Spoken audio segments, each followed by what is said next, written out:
Hello, good morning, good afternoon, good evening, wherever you are in any part of the world, particularly here in the UK. This is Me with Margaret, where we motivate, educate, and engage on topics or subjects that impact on us as a community, as families, as organizations, as individuals, as young people. If the list is endless, we want to talk about, we want to impact, we want to share, and believe that we can actually help each other out. Some time ago, I delivered a session. I do training, and I now got thinking about the feedback you have to get when you finish delivering these courses. And it got me thinking about, how do we necessarily respond to criticism, and how do I actually feel? Where do I come in? How do I feel about me? Do I take it personally, or do I use it to build up myself or improve? And that's one of the reasons why I feel led to talk to us about it today. How do you respond to criticism?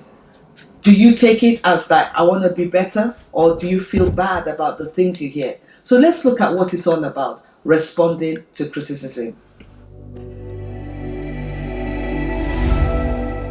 So how do we respond to criticism? How do you respond? How do I respond? The definition of criticism from the Oxford English Dictionary is the expression of disapproval of someone or something based on that person's perceived faults or mistakes.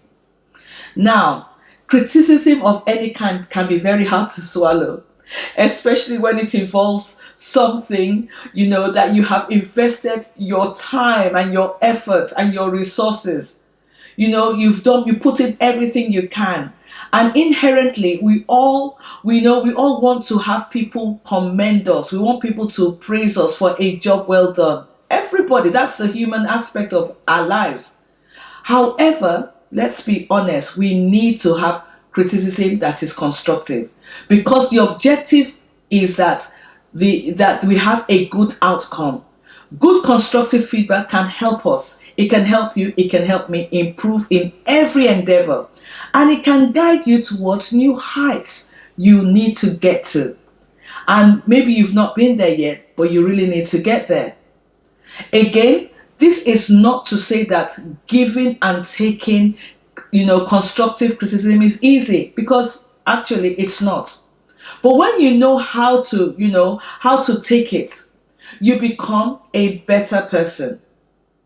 In fact, I'm learning on my journey to be better. I'm learning not to take things personally. So constructive criticism, even when it is painful, it focuses on providing feedback. This feedback produces positive outcomes, whether for school, whether for work, whether for whatever you're doing, even in your parenting, even in your business. And supported by specific examples and scenarios, they are intended to help us improve in some area and are offered in a friendly manner with good intentions. I emphasize the word good intentions. Ideally, the person offering this criticism should be knowledgeable in that area and must be prepared to offer, or brainstorm or help and bring out about possible solutions and the next steps. So it's not just about saying you're rubbish. So what can I do to not be rubbish? And that takes me to the next point, destructive criticism. That is the exact opposite of constructive criticism. It can be any of these following. It can be intended as a personal attack, which many people face even on social media, at school, or wherever. It's meant to harm someone's self-esteem. When you hit out at somebody, you're hitting out at that person's confidence, that person's self-esteem. And sometimes, even when we're criticizing, we make it so public that other people get to criticize as well. There's no specific or actionable thing tied to it. And it's hypercritical, and it's needlessly nitpicky. You're just picking at issues that are not necessary.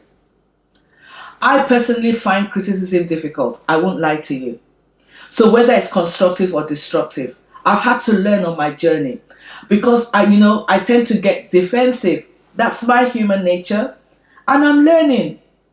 I don't know about you, but it takes maturity to know the difference and respond accordingly. So I'm going to give you some tips.